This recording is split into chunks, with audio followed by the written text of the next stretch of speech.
Saudara, seorang ABK asing kembali dievakuasi dari perairan Selat Benggala, Aceh Besar pada Selasa pagi. Korban dievakuasi setelah mengalami gejala stroke ringan saat kapal kargo berbendera Panama yang ditumpakinya akan berlayar menuju terusan Suez, Mesir.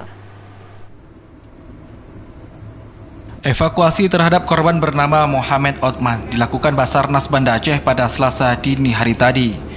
Evakuasi dilakukan menggunakan kapal negara Kresna 232 oleh petugas gabungan terdiri KKP, Bea Cukai, dan personil TNI Polri yang berangkat dari Pelabuhan Ulele menuju Selat Benggala sebagai lokasi evakuasi yang sudah disepakati antara Basarnas dengan kapten kapal kargo berbendera Liberia tempat korban bekerja.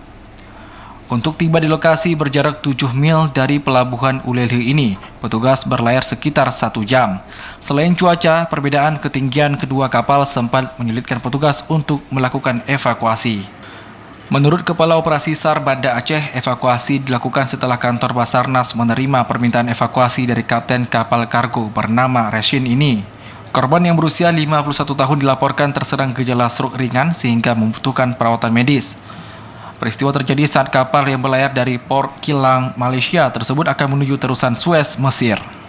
Kami telah melaksanakan operasi SAR medevac terhadap satu kru kapal atas nama kapal kargo Rashine, itu berbendera Malta, di mana melakukan pelayaran dari Malaysia menuju Mesir. Pada saat proses perjalanan terdapat satu kru kapal atas nama Mohamed Othman, umur 51 tahun, pria, berkebangsaan Tanzania, itu mengalami stroke ringan.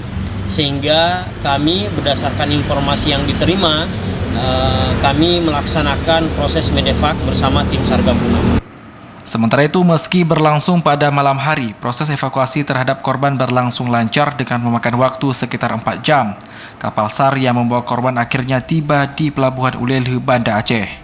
Korban yang tiba di Pelabuhan Ulele, Banda Aceh pada Selasa pagi langsung dibawa menuju Rumah Sakit Umum Zainal Abidin, Banda Aceh. Dari Aceh Besar, Arman Kodadi, TVRI Aceh melaporkan.